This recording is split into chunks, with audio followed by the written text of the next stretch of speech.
Bonjour à tous, nous sommes ravis de vous retrouver ce matin encore pour une nouvelle session, des sessions qui se renouvellent quasiment toutes les semaines, mais en même temps, on est face à une actualité extrêmement riche et qui touche l'énergie, qui touche également tous les détenteurs de parcs tertiaires qui consomment beaucoup. Et c'est un peu justement le sujet ce matin.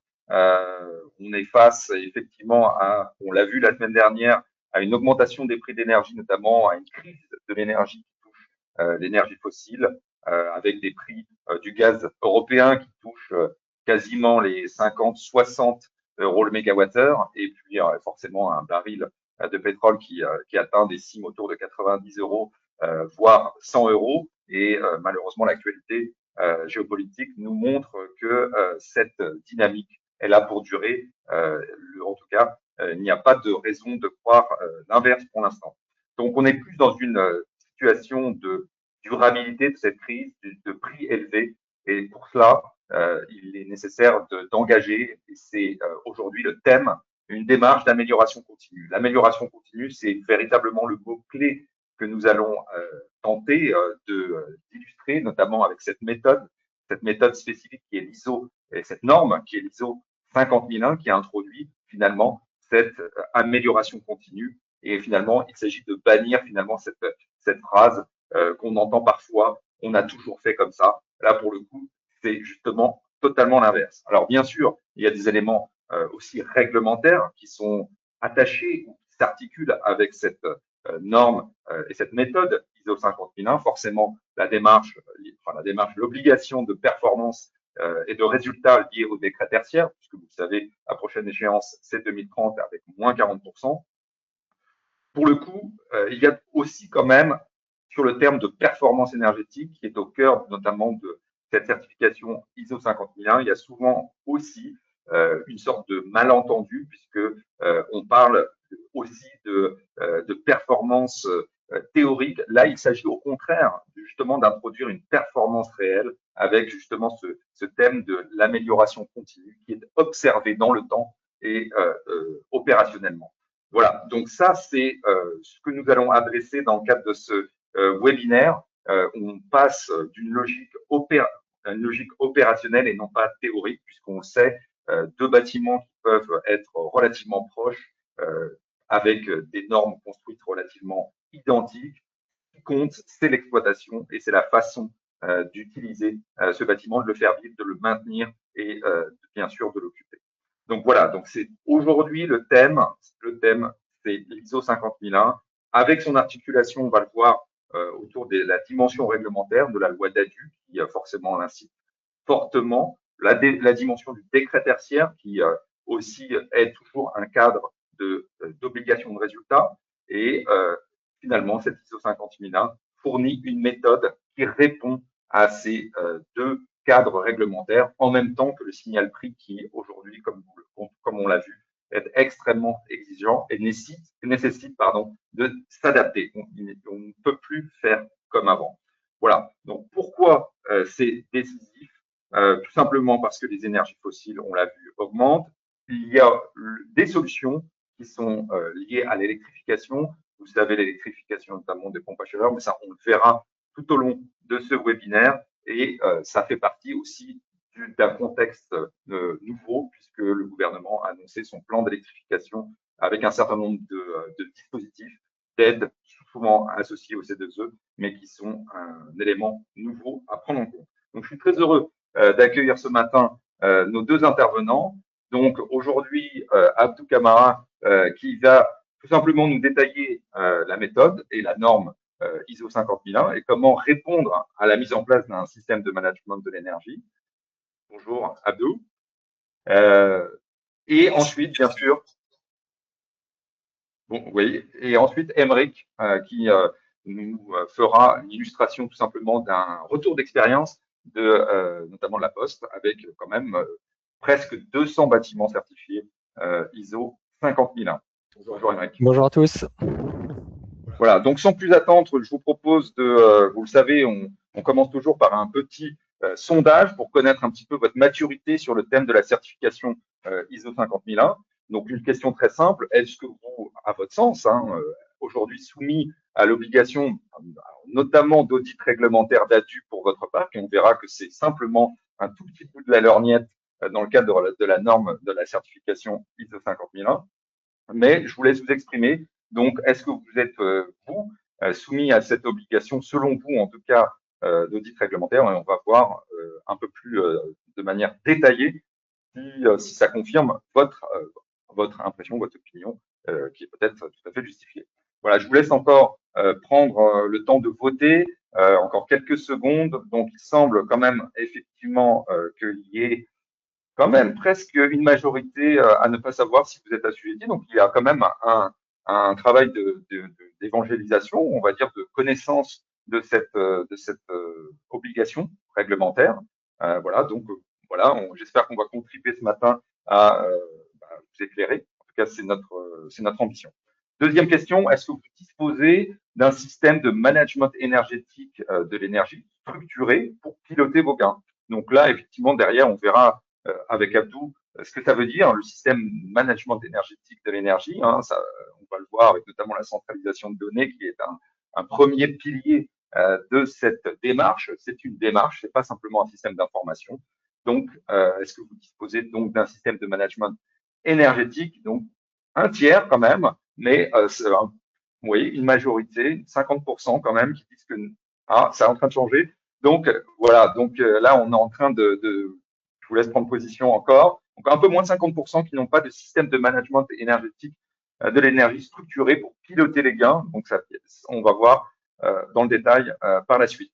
Voilà, donc ça lance finalement notre webinaire. En tout cas, nous, on est très heureux de vous accueillir dans le cadre de ce webinaire. Et tout simplement, on va commencer juste par un petit mot d'introduction pour vous dire, Sobre Énergie, ça a été créé il y a 10 ans déjà. Donc, c'est un pionnier de l'efficacité énergétique en France, notamment basé sur les données, bien sûr les bâtiments et l'expertise de ses salariés. On a été créé notamment par la Poste Immobilier, qui est la première foncière de France en termes de volume de bâtiments. Et tout simplement, c'était au départ dans cette histoire pour adresser ces besoins. Aujourd'hui, tout change et il y a des éléments, mais qui ne changent pas. Bien sûr, c'est notre passion et notre volonté d'avancer pour vous faire des économies et bien gérer au mieux possible, en tout cas, votre parc tertiaire, votre parc de bâtiments. Ça, c'est notre ambition. On a été acquis en février 2026 par Ziply, qui est un des leaders mondiaux. Et il n'y en a pas énormément, en tout cas, en termes de solutions SaaS, qui permettent donc aussi de collecter la donnée, collecter la donnée à la fois énergétique, mais en même temps sur toutes les données dites ESG autour du bâtiment, de la biodiversité, un certain nombre de données qui permettent en tout cas d'amorcer cette transition énergétique et écologique pour des bâtiments de l'immobilier tertiaire. Donc, effectivement, nous, ça fait 10 ans en tout cas qu'on travaille dans le management de l'énergie. On aide, et on a commencé bien sûr par la Poste, mais par beaucoup d'autres, à bien sûr certifier un certain nombre d'acteurs en termes d'ISO 50001. Ça va être le sujet d'aujourd'hui. On a 150 clients, 10 clients, on a beaucoup plus, mais en tout cas, ça contribue à justement allier nos forces pour mieux répondre aux besoins du marché. Nous réalisons 300 audits énergétiques et bien sûr, nous sommes certifiés au PQI. Sans plus attendre, je vous propose, après ces propos liminaires, de rentrer tout de suite dans le vif du sujet avec un petit rappel de ce qu'est la loi d'ADU, qui est un des éléments qui déclenche la norme ISO 50001, mais la norme ISO 50001 préexiste à la loi d'ADU. Je voulais simplement juste vous faire un petit rappel historique parce que ça va permettre de resituer un petit peu tout simplement comment ça a évolué. Donc, la première version de la norme NF ISO 50001, elle date de 2011. On a quand même un certain historique maintenant. L'élément, là, pour le coup, réglementaire, légal, qui est la loi d'ADU, pour le coup, il y a une première version qui a été mise en place, et certainement c'est ça que vous connaissez peut-être déjà depuis quelques temps avec cette version 2013 qui impliquait de faire des audits réglementaires tous les 4 ans. Mais ça a évolué, effectivement. Alors, ça a évolué aussi bien côté norme avec une deuxième version de la norme ISO 50001 en 2018.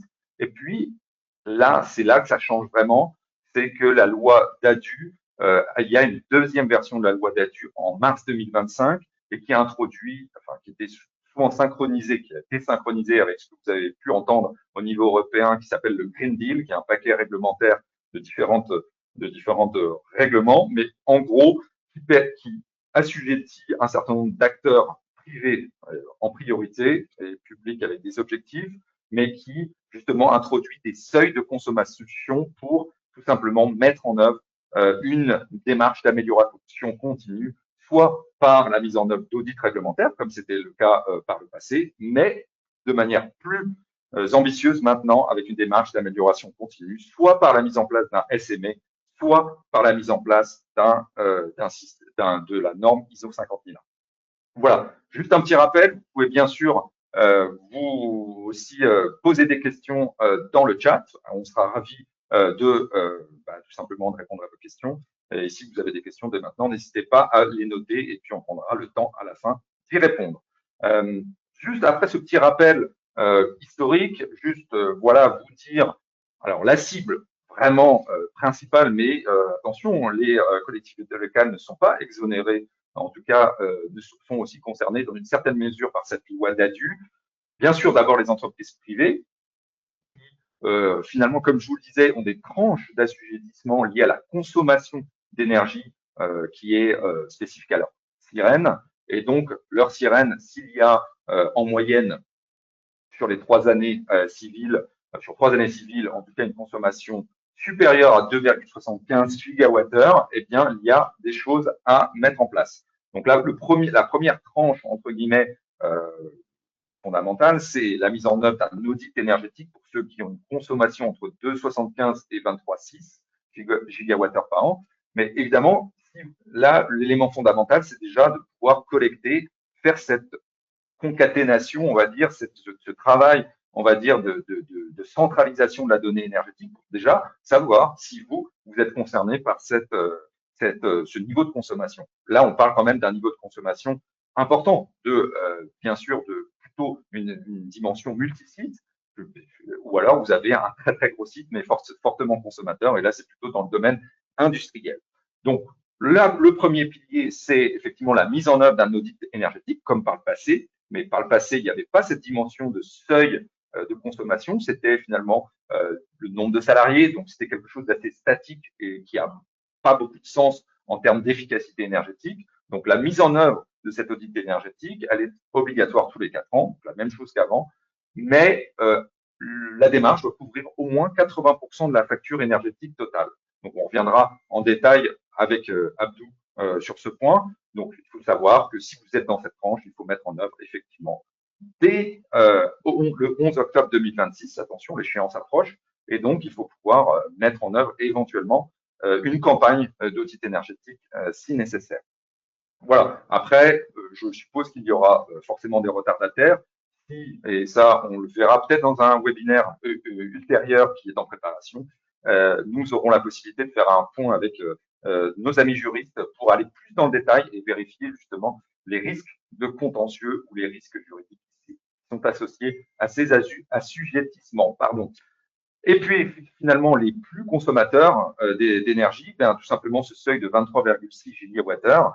Là, pour le coup, c'est la mise en œuvre d'une démarche de certification ISO 50001 qui met en place un système de management de l'énergie qui est obligatoire. Là, il n'y a pas le choix, pour le coup. On est dans une démarche d'amélioration continue beaucoup plus tout simplement exigeante. Alors, il y a des alternatives, soit la mise en œuvre d'un contrat de performance énergétique. Le contrat de performance énergétique, chez Sobre, nous défendons forcément cette démarche également, mais on va dire que c'est quand même relativement assez rare, mais c'est en train de se développer. Il y a des possibilités d'ISO 14001 avec la mise en œuvre si vous avez des sites qui sont déjà certifiés ISO 14001, eh bien, vous pouvez, entre guillemets, vous exonérer de cette certification 50001 si vous avez mis en œuvre par ailleurs un audit conforme. Voilà, donc c'est des cas bien particuliers, mais certains d'entre vous peuvent être concernés. Pour les collectivités locales, alors vous n'êtes pas non plus complètement en dehors de la démarche. Hein. Déjà, pour rappel, il y a quand même la stratégie du décret tertien, qui est une logique de performance énergétique et de résultats. et d'ailleurs qui s'inscrit bien avec la certification ISO 50001, puisque l'ISO 50001, finalement, c'est l'amélioration continue. Donc, c'est un moyen, finalement, d'atteindre ces objectifs, notamment de 2030, 2040 et 2050, que vous soyez en valeur relative ou en valeur absolue. Et puis enfin, il y a des objectifs pour les collectivités locales qui sont alors peut-être moins à portée juridique contraignante. Donc ça, on va dire, on le verra peut-être dans le webinaire dont on parlera avec nos spécialistes juristes, et pour le coup, on affinera ces points. Mais en tout cas, le principe qui est émis dans cette loi d'ADU, c'est que à partir du 1er octobre 2025, pour les collectivités de plus de 50 000 habitants, il y a un objectif de diminution, en tout cas des consommations d'énergie finale cumulées sur l'année 2021 d'au moins 1,9%. Donc, vous voyez, bon, voilà, je pense qu'un certain nombre de collectivités, notamment qui ont mis en œuvre des actions, peuvent déjà être dans la bonne tendance. Voilà, mais je vous soumets quand même puisque c'est exactement ça qui est écrit dans la loi. La loi d'ADU sur les moins de 50 000 habitants, donc forcément là on est sur une flotte, on va dire, de collectivités beaucoup plus importantes. Là, on se donne un petit peu plus de temps jusqu'au 31/12/2026. Voilà, c'est ce qu'il faut avoir en tête. En tout cas, maintenant, si on regarde ça par rapport à la stratégie du décret tertiaire et aux obligations de résultat de 2030, on va dire qu'évidemment, il faut mieux regarder, pour le coup, votre trajectoire décret tertiaire. Pour ce qui concerne les consommations énergétiques, la mise en place du SME, du système de management de l'énergie, structure la démarche. Il faut derrière regarder, bien sûr, tous les éléments. Attention, ce n'est pas que les éléments des consommations du bâtiment tertiaire. Il y a le mix énergétique du bâtiment tertiaire, bien sûr, l'électricité avec la consommation des bâtiments, les process, l'énergie thermique, le gaz, le fuel, et puis aussi la flotte. La flotte, pour le coup, qui consomme beaucoup d'énergie. Et pour faire un petit clin d'œil à nos amis du gouvernement qui ont mis en place ce plan d'électrification, là, pour le coup, il y a un effort qui sera certainement à réaliser dans les prochains mois sur l'électrification des flottes. Alors, il y aura notamment des C2E qui sont mises en place dès aujourd'hui pour les particuliers, mais encore plus aussi pour les flottes tertiaires. Et donc, cet assujettissement, ce calcul global de la consommation d'énergie, bâtiment plus mobilité, qui est à prendre en compte. Hein, voilà, donc c'est ça le message finalement de ce slide. Attention, point de vigilance pour ceux d'entre vous qui sont peut-être dans des locaux multi-occupants, multi-locataires d'ailleurs, hein, c'est-à-dire les locataires en tout cas ceux qui payent leur facture d'énergie ou leurs charges locatives associées et qui sont refacturés par tout simplement leur bailleur. Les parties communes sont à prendre en compte.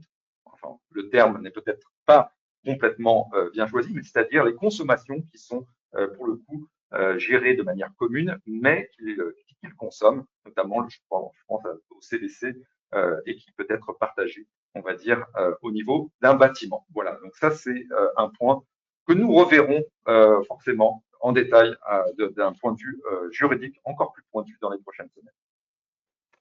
Voilà, donc les bénéfices mesurables de la certification ISO 50001, c'est bien sûr la performance énergétique durable. Là, il y a un ROI de cette démarche qui a été évalué par l'AFNOR entre 10 et 25%, avec des ROI, des retours sur investissement moyens de 3 à 4 ans. Donc, il y a des indicateurs de performance énergétique consolidés qui permettent de suivre les actions de performance énergétique, alors avec ou sans travaux. Donc ça, c'est une démarche d'amélioration continue. Le pilotage qui nécessite un pilotage structuré, certifié, avec une implication des équipes, et on le verra notamment avec Émeric, la sensibilisation, c'est un élément et un facteur clé de succès, notamment en prenant l'exemple de La Poste. Alors pour certains d'entre vous, notamment les entreprises privées, mais ça vaut aussi, nous on parlera notamment de La Poste sur sa dimension exemplarité, valeur RSE, image. Ça aussi, c'est un élément à prendre en compte. Certaines entreprises peuvent avoir des engagements plus importants, volontaristes. Et enfin, ça peut ouvrir, l'ISO 50001 ouvre des possibilités de financement. Alors, vous le savez peut-être, nous avons un partenariat avec Sophia France, qui est un tiers financeur, et avec d'autres tiers financeurs. Donc, ça ouvre des possibilités de tiers financement, surtout si vous êtes contraint. On a suffisamment discuté des limites aussi de la transition énergétique, notamment liées au mur de l'investissement.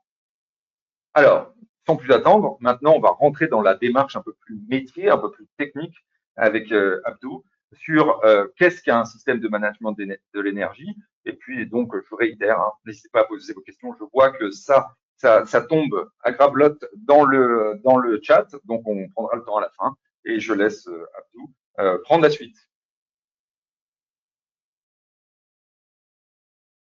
Je te remercie Arnaud pour cette introduction. Alors, sans plus tarder, nous allons entrer dans le vif du sujet pour savoir qu'est-ce que c'est qu'un système de management énergétique.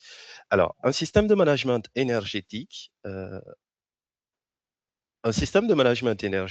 connu simplement sous le diminutif SME, c'est qu'un ensemble de processus et de pratiques permettent à une organisation de réduire sa consommation énergétique et d'améliorer en fait ses performances et de réduire en fait sa consommation énergétique et réduire ses impacts environnementaux. Il se focalise essentiellement sur la politique énergétique des organisations, à savoir quels sont les objectifs que se fixent les entreprises en termes de réduction de la consommation énergétique et d'amélioration à atteindre, des plans d'action justement qui visent à atteindre ces objectifs à court et à long terme, et surtout la mesure, le suivi et la vérification de l'impact de ces actions de performance énergétique au cours de leur cycle.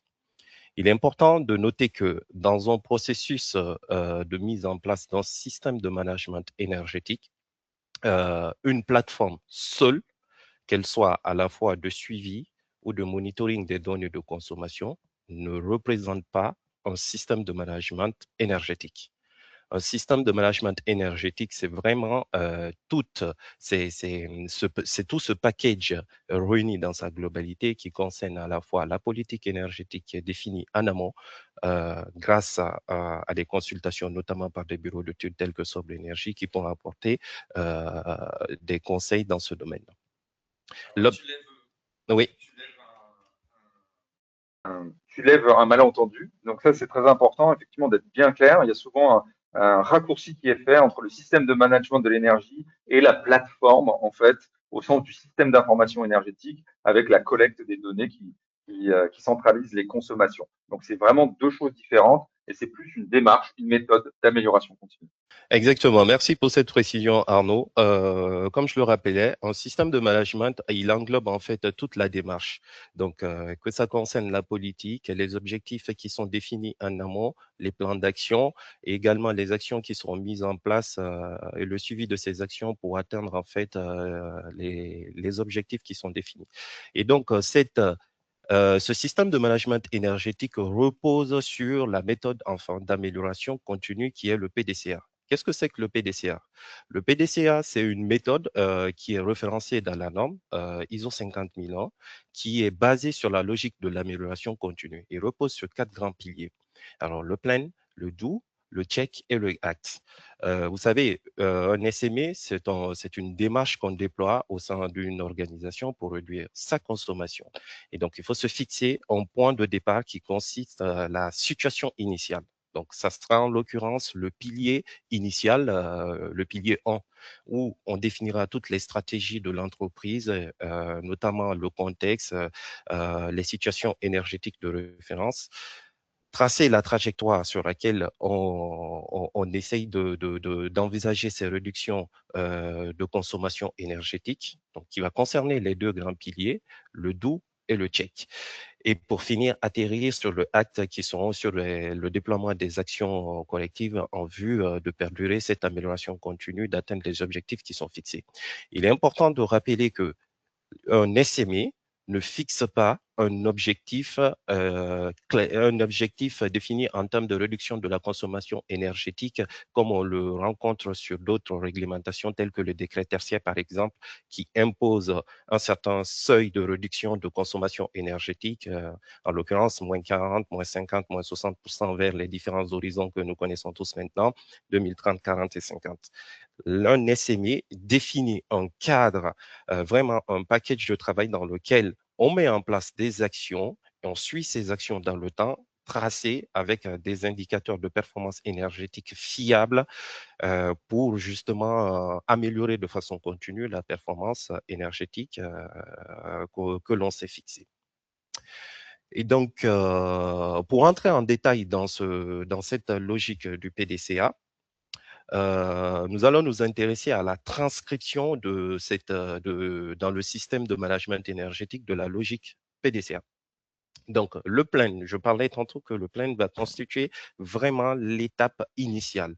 Donc, ça va concerner le contexte même de l'entreprise, des organismes pour savoir en fait quelles sont leurs ambitions, quelles sont les politiques vraiment visées en termes de réduction de consommation énergétique, définir le cadre de travail, définir la situation énergétique de référence. Comme je le rappelais, c'est une démarche, donc il faut bien s'assurer qu'on part sur de bonnes bases.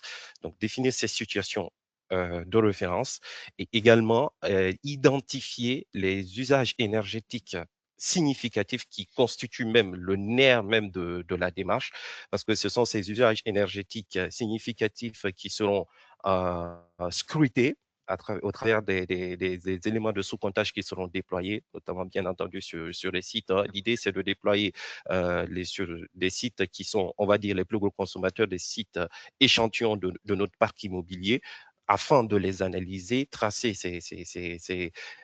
tracer ces indicateurs, déployer des actions de performance énergétique pour les suivre dans le temps et analyser leur impact dans le cadre du processus.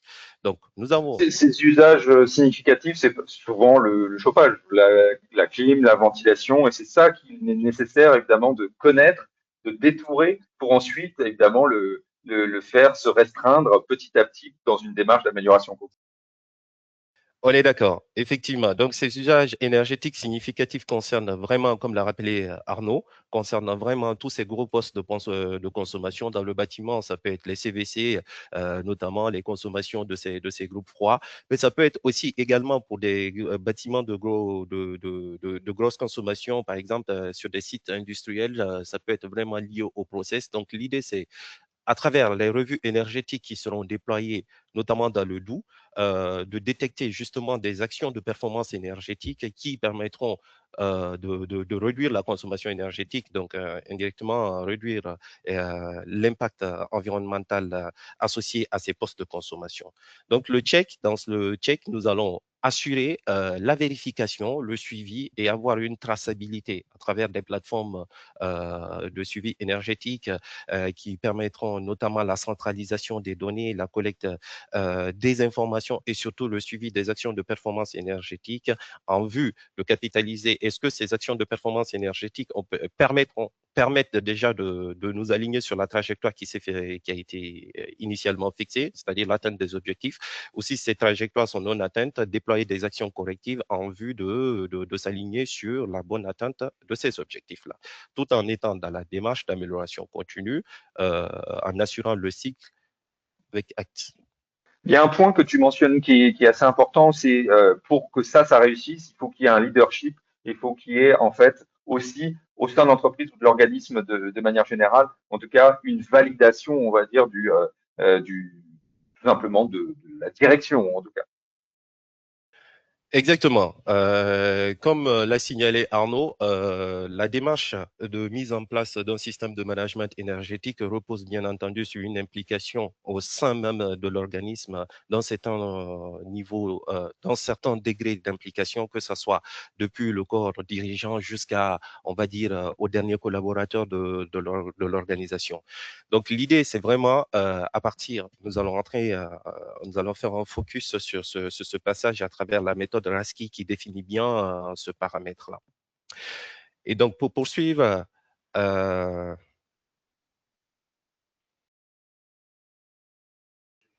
les clés. Alors, les clés pour vraiment réussir son système de management énergétique, on l'a compris, hein, le système de management énergétique en soi reste une démarche. Et donc, il n'y a pas d'imposition aujourd'hui en termes de réduction de consommation, d'objectifs chiffrés clés de consommation énergétique à atteindre.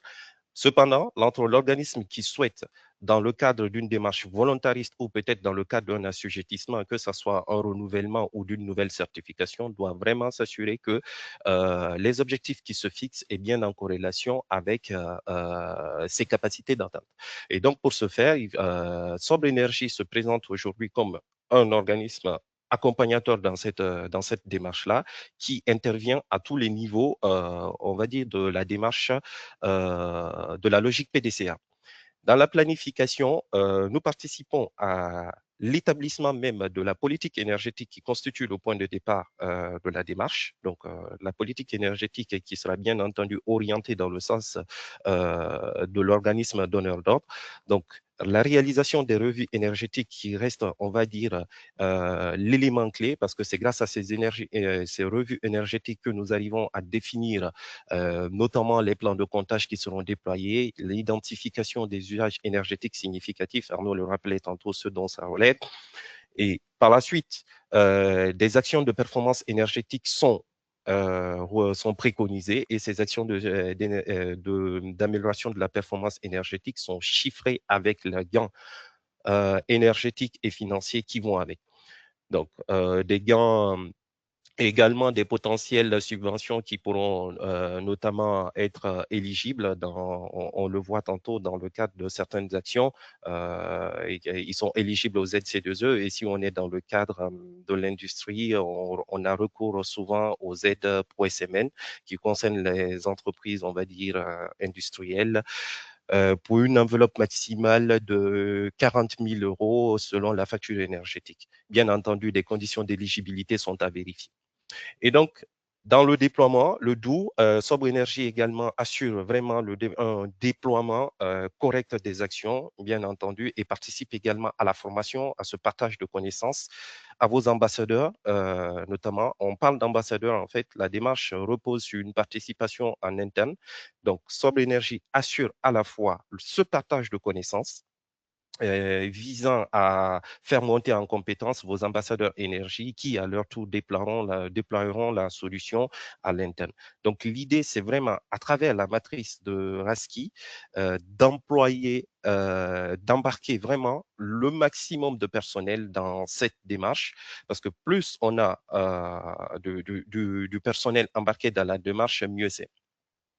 Alors, vous l'aurez compris, l'ISO 50001 qui définit, dans le contexte dans lequel nous sommes actuellement, définit un système de management énergétique basé sur l'atteinte d'un certain objectif défini par l'entreprise elle-même qui souhaite se faire certifier. Donc, nous, de notre côté, nous capitalisons en fait sur deux piliers essentiels. Premièrement, ça sera un accompagnement basé sur la valorisation des ressources en interne.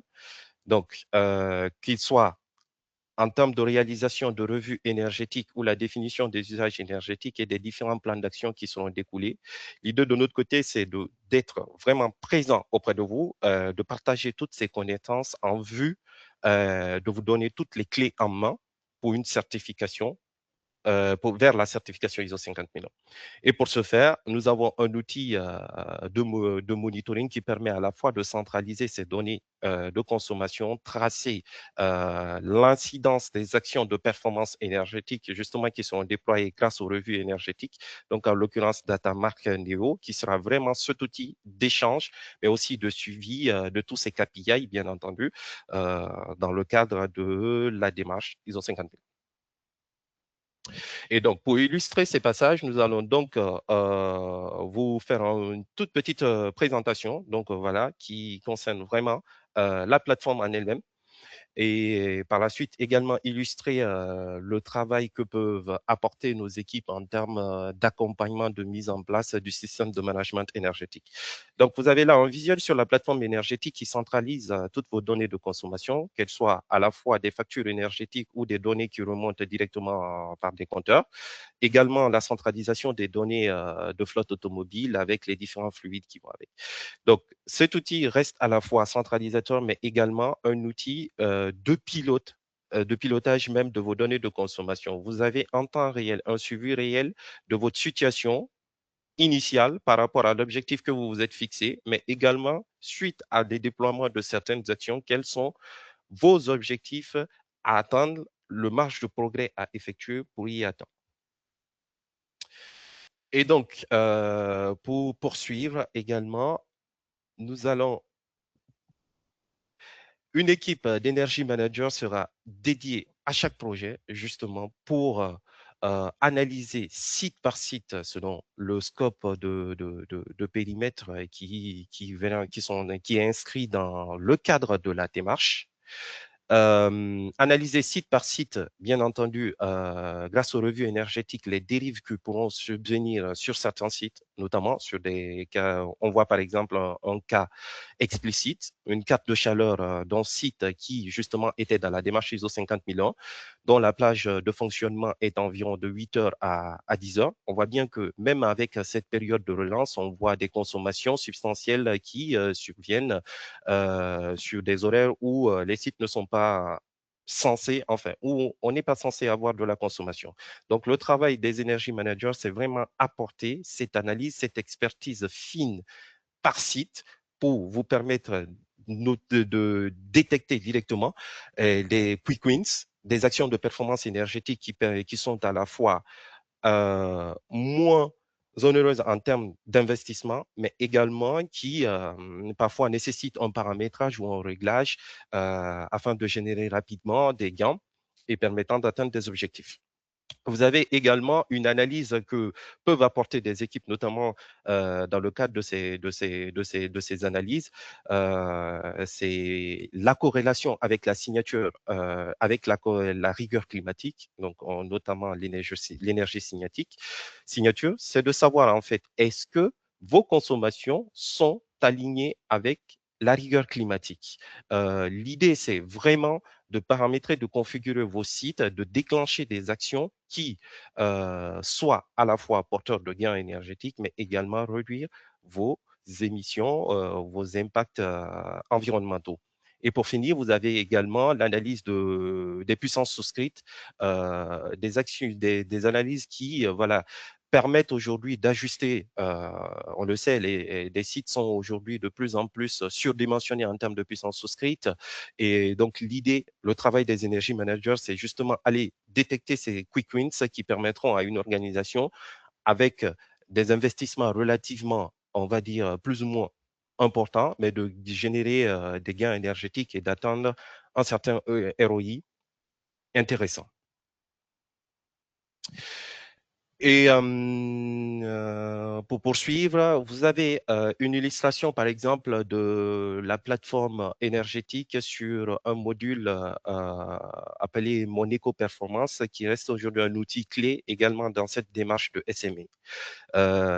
Cet outil, ce module vous permet de savoir aujourd'hui, grâce à une action qui sera détectée par les énergie managers, de faire une projection. Est-ce que, en mettant en place cette action, quel serait votre taux de marge par rapport à l'objectif que vous êtes fixé? Admettons qu'une entreprise, une organisation qui souhaite se faire certifier ou en tout cas mettre en place un système de management énergétique se fixe pour objectif d'atteindre 5% de réduction d'ici un an. Et donc, par rapport à la situation initiale, vous avez votre situation initiale qui est affichée sur le pictogramme juste en premier, de façon vert clair. Et par la suite, vous avez une projection qui vous permet de savoir, en mettant en place une ou deux actions qui ont été préconisées dans le cadre des revues énergétiques, quelle serait notre situation à l'instant T où nous la mettrons et quelles sont les marges, à mettre en place également pour atteindre l'objectif final et savoir à peu près est-ce qu'on est aligné ou non. Vous avez une représentation à droite d'une fiche, par exemple, APE, qui vous permet notamment de voir la représentation et qui est vraiment adaptée, contextualisée selon vraiment le besoin du site. Donc, en l'occurrence, vous avez la quantification des gains énergétiques et financiers, une enveloppe budgétaire qui vous est également proposée moyennant cette action et bien entendu avec l'estimation des différentes aides qui pourront être éligibles grâce à cette action. Dans le cadre tertiaire, on est souvent sur des aides C2E. Mais bien entendu, dans le cadre industriel, je le rappelais, les aides du type ProSMN et parfois d'autres aides régionales pouvant être également cumulées. Alors, l'idée de notre démarche, c'est vraiment déployer, d'embarquer on va dire, un certain nombre de collaborateurs au sein de la démarche.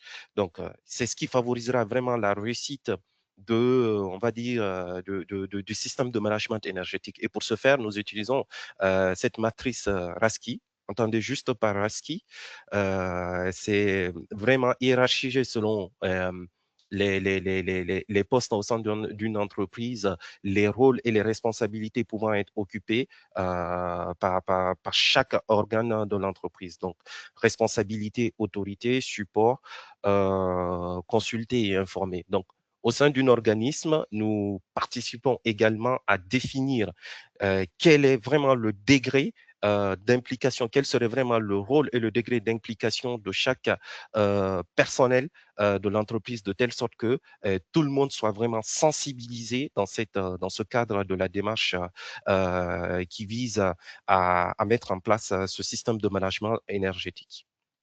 Très bien. Justement, ça nous fait une très bonne transition, la sensibilisation, et c'est un gage et un facteur clé de succès. Et c'est justement un des points qu'on va voir dans le retour d'expérience du cas de la Poste. Alors, juste, Oui. on se propose d'avancer sur la matrice de maturité, mais en tout cas, évidemment, toutes les matrices, en fait, le suivi de cette évolution, de votre évolution vis-à-vis de votre préparation à l'obtention de l'ISO 50001 est forcément monitoré de manière fine pour vous, pour savoir où vous en êtes. Maintenant, le retour d'expérience à grande échelle du groupe La Poste. Émeric, c'est à toi. Merci Arnaud, merci Abdou. Donc oui, effectivement, pour être un peu plus concret, voilà, sur tout ce travail qui a été mis en place, on a accompagné le groupe La Poste, donc avec Sobre Énergie. C'est un accompagnement sur un parc bien connu de tous, XXL, entre guillemets, c'est 10 000 bâtiments, près de 6 millions de mètres carrés, une flotte de véhicules évidemment importante pour tout le service d'acheminement du courrier et des colis. Le groupe La Poste qu'on a accompagné avait 3 objectifs et c'est dans ce cadre-là que s'inscrivait cette démarche de mettre en place un SME. D'abord, réduire la consommation d'énergie dans un cadre réglementaire, vous l'avez compris, qui se renforce d'année en année. Deuxième enjeu, c'était d'alléger la facture dans un contexte de prix de l'énergie qui est très volatile et structurellement à la hausse. Vous voyez cette facture énergétique à l'échelle du groupe, 170 millions d'euros. Et puis pour La Poste, qui est une entreprise à mission, qui est très engagée en RSE, l'objectif répondait aussi à s'inscrire dans la trajectoire carbone, puisque le groupe vise une réduction de 40% de ses émissions de gaz à effet de serre d'ici 2030 sur ses 2 premiers scopes. Cette certification, elle est inédite. On les a accompagnés depuis 2020 et la certification a été décrochée à l'échelle des 196 sites les plus énergivores du groupe. On reviendra juste après sur la manière dont ils ont été identifiés. C'était près de 800 000 mètres carrés des sites, et c'est la particularité ou voilà, l'exemplarité de cette certification, c'est qu'on avait une typologie multiple, du multi-activité, des bureaux aux plateformes logistiques, colis courrier et puis aussi des agences commerciales. On a une très forte diversité du parc de la Poste. Et puis vous le voyez, c'était un périmètre sur la France entière avec des sites un peu partout dans le territoire métropolitain et puis près de 250 personnes qui ont été mobilisées dans cette démarche pendant 1 an et demi. C'était une des questions sur le chat. En tout cas, ici avec le groupe, ça a été un accompagnement d'1 an et demi. Les référents pour chaque site, des prestataires, les équipes techniques qui ont été embarquées dans cette démarche. Très concrètement, l'accompagnement s'est déroulé en plusieurs étapes, ce qu'expliquait Abdou, l'établissement de la situation de référence. On identifie les fameuses UES, donc c'est usages énergétiques significatifs, avec un outil de type Pareto. C'est comme ça que La Poste avait identifié avec les experts de Sobre Énergie 20% des sites environ qui posaient l'essentiel des consommations. Deuxième étape, la mise en place de l'objectif. Ici, il avait été fixé à moins 10% de consommation sur 3 ans avec une référence sur l'année 2018. Évidemment, on y associe les indicateurs de performance énergétique. La plateforme Datamark, donc la plateforme de sobre énergie, a été déployée sur ces sites-là pour mettre en place tout le monitoring. En parallèle, déploiement aussi de capteurs connectés qui font remonter d'autres types de données, température, hygrométrie, luminosité. Le gros, le fameux acte dans la mise en place de cette logique PDCA, c'était les plans d'action, des plans d'action cadencés par saison avec des actions sur l'exploitation, par exemple le réglage des températures de consigne, des réduits de nuit. En parallèle, tout un travail de sensibilisation et d'action plutôt au niveau comportemental, on va en reparler juste après. Et puis on avait aussi des plans de travaux, grosses réparations, gros entretiens sur l'enveloppe, sur le remplacement progressif des chaudières au fioul par exemple, et puis sur du relamping sur les sites concernés. Le suivi d'énergie management avec ces revues énergétiques, Abdou en a déjà parlé. On est dans cette logique d'amélioration continue et l'accompagnement, il est allé jusqu'aux audits blancs afin de pouvoir être prêt au niveau de la certification. Sur l'audit blanc, là-dessus, on avait un échantillon, c'est défini par un calcul normé. Donc là, en l'occurrence, c'était 14 sites qui ont suivi cet audit blanc. C'est environ une journée par site. Là-dessus, l'objectif, c'est d'aller surveiller la bonne mise en œuvre des dispositions qui sont définies dans ce système de management de l'énergie. On va vérifier si le SME et le dispositif de pilotage est bien établi. Est-ce que le référent du site a bonne connaissance des indicateurs? Est-ce qu'il maîtrise eh bien, la plateforme de suivi de sobre énergie en l'occurrence?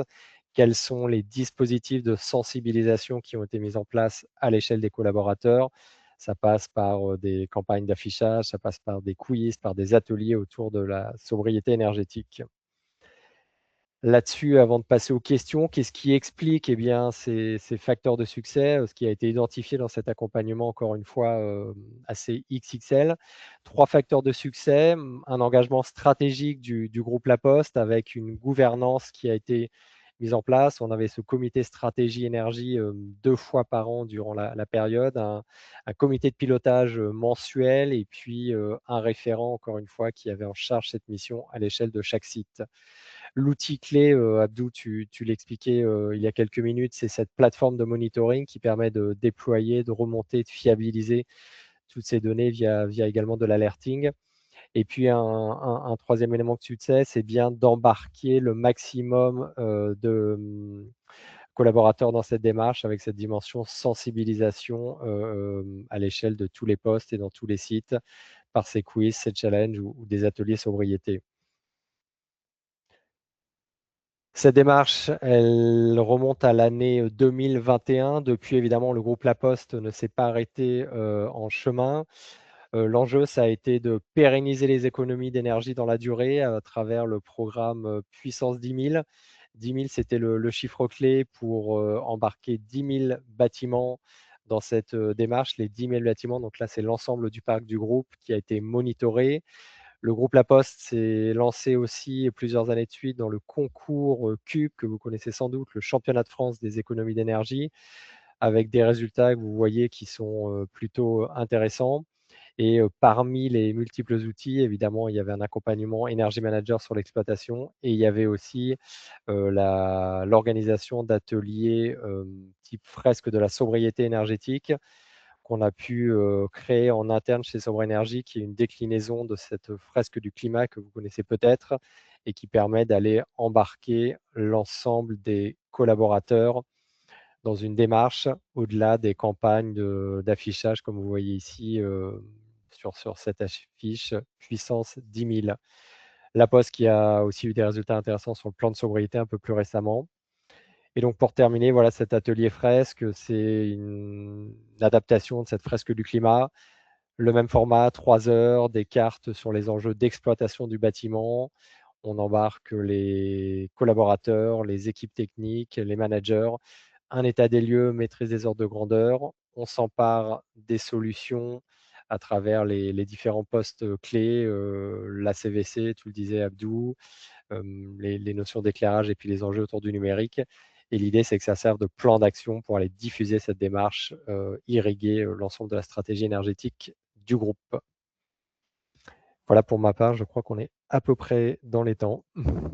Merci Émeric. On voit effectivement que ce qui fait la différence, c'est aussi c'est une méthode, mais c'est son animation et comment en fait les occupants et les personnes en charge vont s'approprier cette méthode avec l'accompagnement bien sûr de Sobre Énergie ou en tout cas de la personne qui vous accompagne. Après, derrière, bien sûr, c'est à vous d'obtenir cette certification auprès des organismes certificateurs. Voilà, donc si vous voulez aller plus loin, en tout cas, vous pouvez juste télécharger le livre blanc autour de la loi DADU et de la certification ISO 50001 en 2025, mais bien sûr, c'est lié à la loi DADU version mars 2025. N'hésitez pas à télécharger ce livre blanc. Et de toute façon, on va continuer à aller dans le détail, puisque à mesure qu'on se rapproche des échéances, vous l'avez bien compris, d'octobre 2026 et octobre 2027, on va être amené à aller dans le détail sur des questions très précises d'investissement, et je pense qu'il y a certains acteurs dans l'audience qui peuvent être intéressés par cela. Et donc, on va renouveler ce type de format de webinaire en allant dans le détail sur cette question de l'assujettissement. Voilà, donc on va prendre quelques petites questions. En tout cas, merci d'avoir pris le temps de participer à ce webinaire. Donc, on va prendre vos questions tout simplement dans le temps qui nous reste. Il y a un petit problème de QR code. Donc, alors, s'il y a un problème de QR code, on vous enverra le livre blanc, quand il arrive. Une certification ISO 50001 se fait-elle au niveau de chaque site ou au niveau du parc?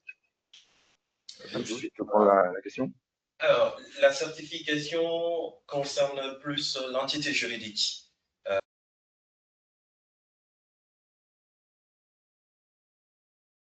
Je crois que mon micro n'était pas bien coupé, pardon. Merci. Alors, pour reprendre, la certification se focalise plus sur l'entité juridique. Bien entendu, si vous êtes dans un cadre monosite et que vous n'avez qu'un seul sirène, donc bien entendu, ça peut être un seul site, soit dans le cadre d'une démarche volontariste ou bien même que si le seul de vos sites reliés à votre seul sirène atteint ce seuil de ces 23,6 gigawattheures. Arnaud l'a rappelé en introduction. Donc, effectivement, la certification peut être à l'échelle du site comme à l'échelle d'un bâtiment. Mais c'est l'entité juridique, le sirène, vraiment qui en fait foi. Merci Abdou. Donc effectivement, donc là, il y a une certaine flexibilité. En fait, forcément, enfin, la flexibilité, ça dépend effectivement de vos sirènes. On a été confronté en tout cas, on a connu des acteurs qui ont une multi-sirène. Et donc à ce moment-là, avec une holding au-dessus, par exemple, dans le contexte plus privé. Est-ce que, alors, j'ai une question sur est-ce que qui peut nous permettre de respecter l'ISO 50001? Alors, en soi, ça ne suffit pas, mais bien sûr, on l'a bien vu que c'était un des piliers, puisque la centralisation de la donnée qui permet l'amélioration continue. Mais pour ça, eh bien, il faut avoir défini sa situation initiale, puis mettre en œuvre des actions de performance énergétique dans une démarche d'amélioration continue. Donc oui, Tipkey et toute autre plateforme qui joue ce rôle, eh bien, est indispensable, puisque c'est absolument nécessaire. Mais en soi, seul, non, en fait. Mais en tout cas, c'est la réponse. Donc, c'est une combinaison finalement entre le système de la plateforme et en même temps l'accompagnement, sachant que l'accompagnement, c'est vous aussi qui le faites. C'est une combinaison entre l'accompagnant, par exemple Sobre Énergie, et vous-même dans la granularité de votre organisation, avec bien sûr un sponsorship et un leadership interne, et en même temps des responsables ambassadeurs qui seront en capacité, bâtiment par bâtiment, de pouvoir mettre en œuvre ces actions de performance énergétique, sinon ça ne peut pas fonctionner. Voilà.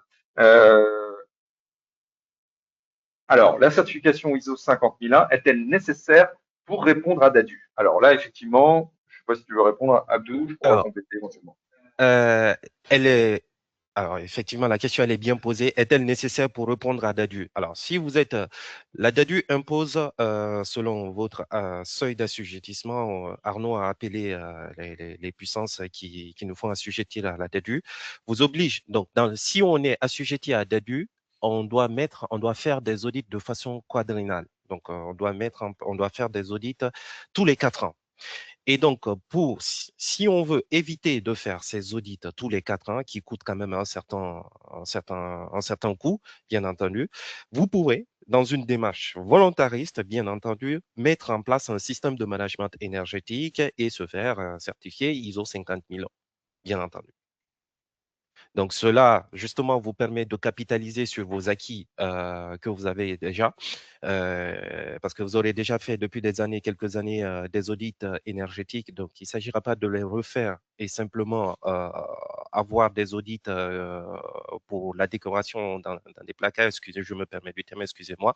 Donc, l'idée, vous pouvez bien entendu vous inscrire dans une démarche de mise en place d'un système de management énergétique qui vous permettra justement de capitaliser sur cette amélioration continue avec tout le process et l'accompagnement dont nous avons succinctement discuté dans ce webinaire. Alors, d'autres questions? Merci Abdou. Alors, juste, je dirais que la certification ISO 50001 est nécessaire.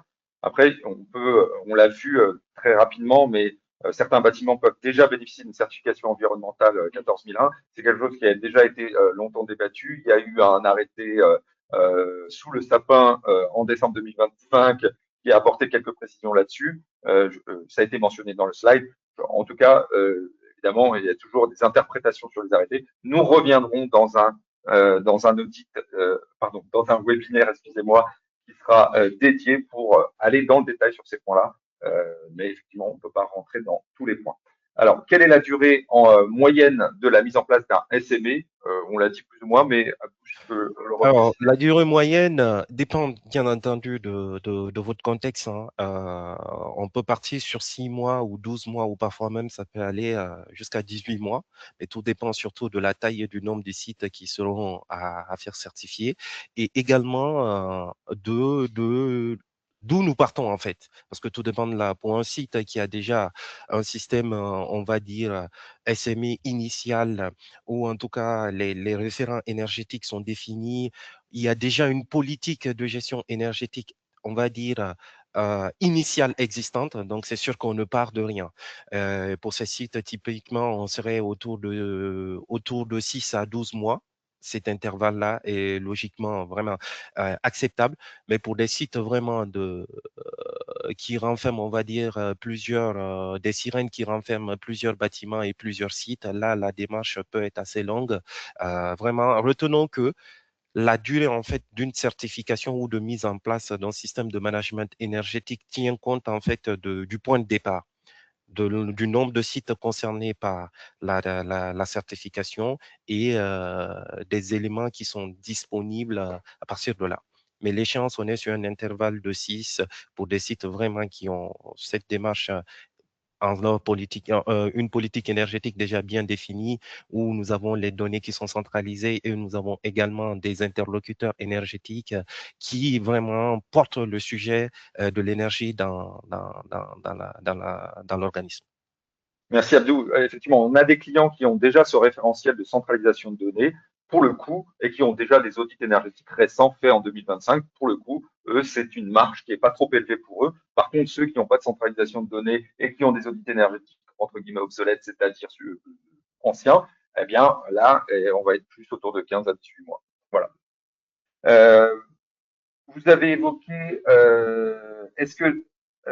alors oui, il y a une question sur la mise en place d'un SME permet-elle d'être conforme au décret BAX? Je ne sais pas si Aymeric, tu voudrais prendre cette question ou Alors, voilà. oui. Oui.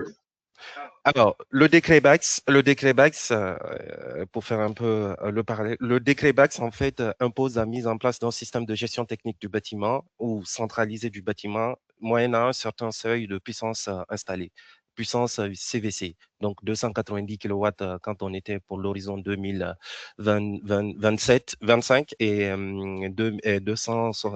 et 2030 maintenant à 70 kW. Donc voilà.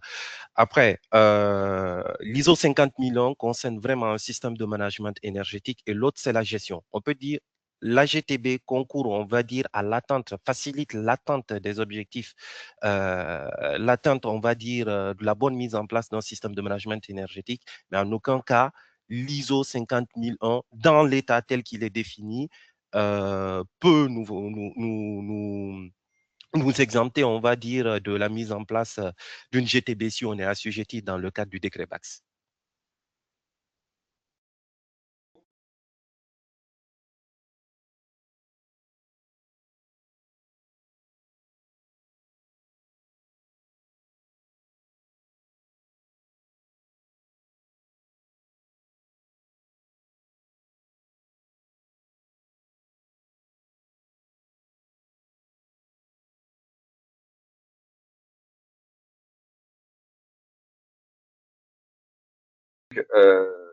Pardon, on va refaire un webinaire spécifiquement sur la partie juridique dans les prochaines semaines. Donc, restez à l'écoute de Sobre Énergie et de ces webinaires. Donc, n'hésitez pas, bien sûr, à nous suivre dans notre newsletter ou sur LinkedIn.